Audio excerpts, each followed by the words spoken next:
Peace and blessings, family. It's me, Coach 67 Sports TV. Shout out to the awesome and amazing LDBC, Lions and Broadcasting Community. Shout out to Louisiana All American Sports Network. And shout out to the greatest university in the world, the Southern University, home of the mighty Jaguars. In this particular video, is for my LDBC family members. We're going to talk a little boxing in this video. In this particular video, I'm going to kill three birds with one stone. The first order of business is a fighter that used to be one of my favorite fighters at one point. I really can't rock with him no more. Gervonta Tank Davis. He has posted on his social media that the fight between him and Lamont Roach is canceled. Now, the PBC has not officially made any announcements or anything of that nature. So, it's kind of hard to tell what's going on, but truthfully speaking, I think it's just him, kind of having his attention-seeking behavior like he's been known to do in the past. So it kind of is what it is in that regard. But, it's crazy to me how, Lamont Roach got a fight with Tank Davis, but Devin the Dream Haney and Shakur Stevenson, according to Tank and his fans, have not done enough to get a fight with Tank Davis. And to me, that's laughable. All right, so that's the first order of business. Second of all, on social media, I didn't realize that the ninja gossip was so crazy. But, a lot of people have been talking about the situation between Devin the Dream Haney and his wife, his fiance, his significant other, and rapper Young Thug. And to me, it's just laughable. Basically, the gist of the whole situation is that the young lady used to go with Young Thug, and they're no longer together. And now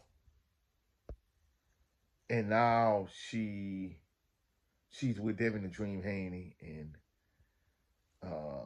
they're engaged. I don't think they had a formal ceremony, but go check out my brother 78 Sports TV. He had a live stream today, and Bill Haney, who's one of the nicest people I've met in life, basically, he kind of talked about how they, they went to Saudi Arabia, and they had in their culture, they had did something before God. I mean, I don't know the logistics of it, but even with that being said, it's kind of much to do about nothing at the end of the day. But I guess it's more ninja gossip, to kind of, keep people talking. If you're not talking about Travis Hunter, because at this point, more and more news keep coming out with this whole Travis Hunter situation. Him and his fiance, they deleted all his social media. But I think this whole Devin Haney situation, it's something new to talk about. I mean, personally, I'm a boxing fan. I don't want to talk about the ninja gossip. I want to talk about boxing. So that kind of brings me to the last order of business. For the most part, this is the same top 10 pound for pound list I had before. But I'm going to kind of further expound upon it. And just like the last time, I'm going to start from the bottom, and I'm going to work my way up. At the number 12 spot, which is the honorable mention spot, I have Brian Ormer Jr. I think Brian Ormer Jr. is a solid welterweight champion. I mean, I think in the future, if he could become undisputed in the welterweight division, he definitely could jump up higher on the list. So, first spot, number 12 spot, which is the honorable mention spot, I have Brian Ormer Jr. At 11, which is also another honorable mention spot, I have Jaron Boots Ennis. And, I think Jaron Boots Ennis is a solid fighter.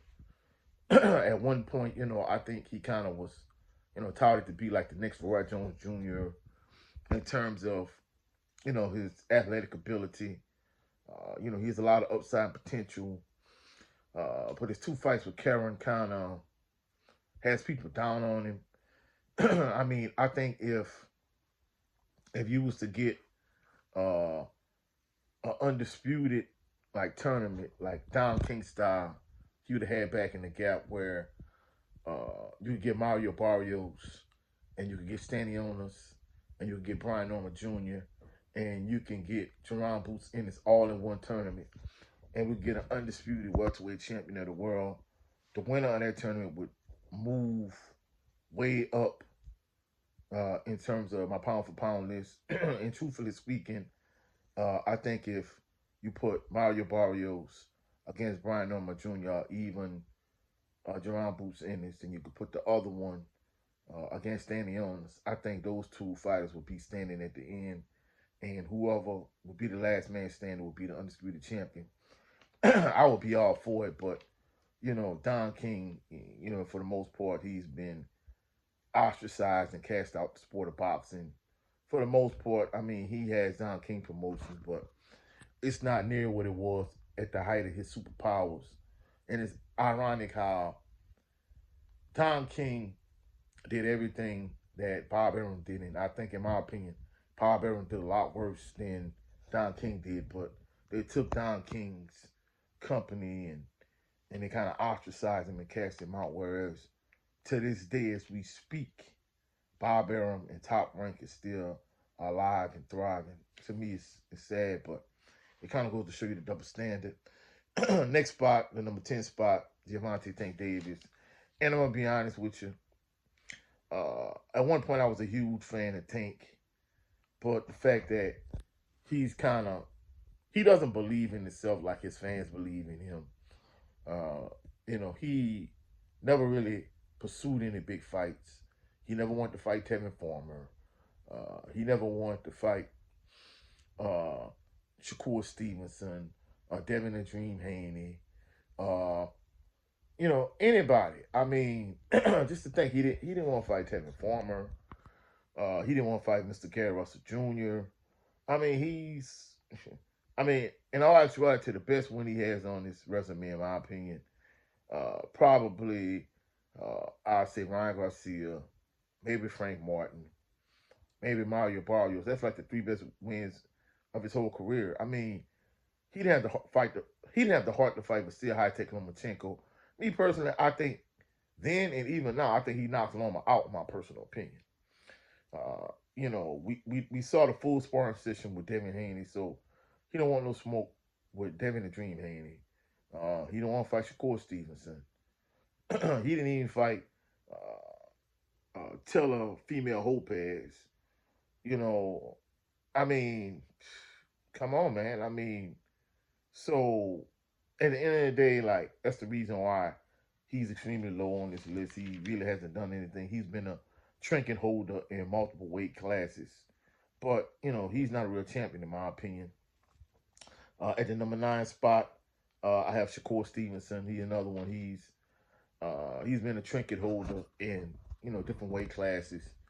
At least with him, he's kind of been unified.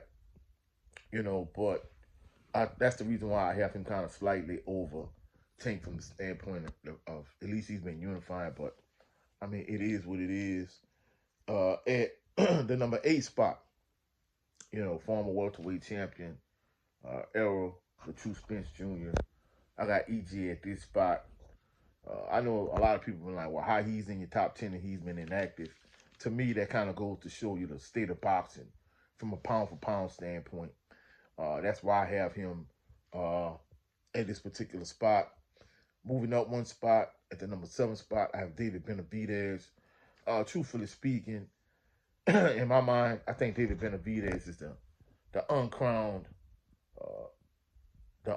super middleweight undisputed champion of the world. Because let's be honest, Saul Canelo Alvarez is never gonna fight David Benavidez. He's been ducking David Benavidez for years. At least at one point, you could say, well, hey, David Benavidez lost his WBC title on the scale. Another instance due to recreational drug use. But he's kind of been on the straight and narrow for years. And at every turn, he's overcome every obstacle, but at the same token, Saul Canelo Alvarez has ducked this man like the plague. And in my mind, just like Clubber Lang was in Rocky 3, I think David Benavidez is the uncrowned, undisputed super middleweight champion of the world, in my personal opinion, because Canelo wants no smoke with David Benavidez. At the next spot, I have Jermell Charlo, and I know some people are gonna be like, "Well, why you got him?" I got him there, and again, I think with Charlo, I'm not a fan of Amel Charlo at this point. But even with that being said, I mean, hey, he was undisputed champion, at 154, and you got to give him credit for that. And even though he's been inactive, and I think he sold his O to Canelo, in my personal opinion. At the end of the day, you got to give him credit for the fact that he was an undisputed champion. You know, so it is what it is. At the next spot, I have Artur Beterbiev, and right now Artur Beterbiev is the undisputed light heavyweight champion of the world. And you got to give Artur Beterbiev credit. He is savage. He excellent fighter. He's the undisputed light heavyweight champion of the world. He's undefeated, and I think he kind of did his thing, at least up until the Bivol fight. But I'm gonna address that next. Uh, at the number 4 spot, I know some people are gonna find it be controversial. I have Dimitri Bivol at the number 4 spot. In my opinion, I think he's the rightful undisputed light heavyweight champion of the world. In my honest opinion, I think he beat Artur Beterbiev. In my opinion, I think he's the uncrowned light heavyweight champion of the world, despite what people might think. Uh, Even if you had a close fight, I think Bivol outboxed Beterbiev, in my personal opinion. And I think Bivol, in my opinion, I think he's the undisputed light heavyweight champion of the world. He's just not crowned. Even though Beterbiev is the champion, I really think it's Bivol, in my opinion. And I know some people are gonna uh, take issue with that, but that's just my personal opinion. At the number 3 spot, uh, one of my favorite fighters, Devin the Dream Haney.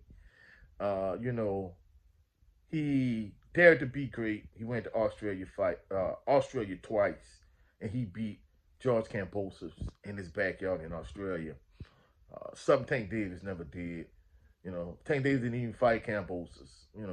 That's another fight Tank could have on his resume. But you know, Devin the Dream Haney, he dared to be great. He was the undisputed lightweight champion of the world, and then he beat, in my personal opinion, he definitely beat Vasil High-Tech Lomachenko. Some people were saying it's controversial. It wasn't controversial to me. I think you give, in that particular fight, you could give Loma 3 to 4 rounds max. 4 rounds max. So, in my opinion, it was 116, 112. Worst case scenario for Devin the Dream Haney. But at the end of the day, I mean, Devin the Dream Haney, he dared to be great. And he got cheated by that scumbag racist piece of trash, Ryan Garcia.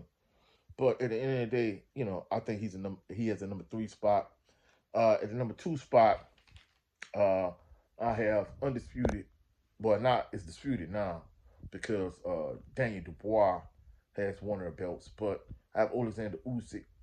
I think he had a very impressive performance in the second fight with Tyson Fury. It kind of goes to show you that Tyson Fury was overhyped, and for people like Shakur Stevenson to say that Tyson Fury would beat a prime Muhammad Ali, it goes to show you that someone like Shakur Stevenson, he don't know jack shit about boxing, and he out his rabbit ass mind. He was out his rabbit ass mind to think that Tyson Fury could beat a prime Muhammad Ali. And I think it was a very impressive performance by Alexander Usyk. But for people to say like he's top 5, one of the greatest heavyweights of all time, man, knock this shit off, man. Let's keep it a buck. I think for the moment, I think he the guy. Some people saying he gonna retire. For him to be the best heavyweight of this era, I think he has to beat my favorite fighter, the Bronze Bomber Deontay Wilder. But to me, it seems like he's just gonna duck Wilder. He don't want no smoke. And I mean, all credit to Usyk, but for people to say that Usyk has done enough to ride off in the sunset, I think there's more work for him. Even if you don't fight Wilder, he could fight Zilla Big Bang Zhang. He could fight the winner of Joseph Parker and Daniel Dubois. In my personal opinion, I think Daniel Dubois beat him the first time they fought because, truthfully speaking, it was a clean body punch on the belt line. For him to act like it was a low blow, he was at home. He got the benefit of the doubt. You know, not taking anything away from Usyk, but for people to act like, he's one of the top 5 greatest heavyweights of all time. Come on, man, knock the shit off, man. It's ridiculous. But giving him credit, he's the undisputed heavyweight champion as we speak. Well, disputed now, but he's a lineal heavyweight champion. He was a former undisputed cruiserweight champion. I think he's the last guy to do it since Holyfield, the real deal Holyfield. So it goes to show you, Usyk is a dog. I give him all credit, but I still want that fight with Wilder. I mean, that's my personal opinion. I think if Champ get a tune-up and you get him a fight with Usyk, I'll put my money on Wilder, but he my guy and I'm riding with him. But give Usyk credit and give Usyk props. He at my number 2 spot, and at the number 1 spot, number 1 fighter on my pound-for-pound list, Terence Bud Crawford.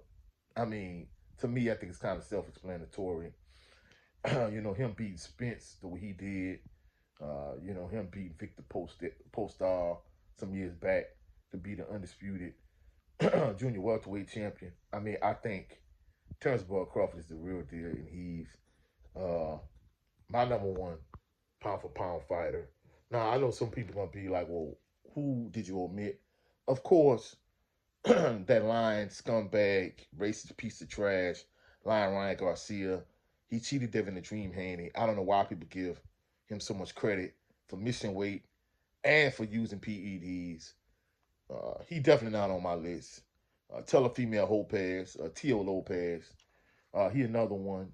I think he got a couple gift decisions in my opinion. And he not on my list also. Vasil High-Tech Lomachenko. People still have him in their top 10 pound for pound, which is baffling to me. They don't have Devin the Dream Haney in their top 10, but they got Vasil High-Tech Lomachenko, to me, which is ridiculous. Some people talk about, I know people going to say, wow, Saul Canelo Alvarez is not my top 10. He another one. He a drug cheat. He's overrated. He's a duck.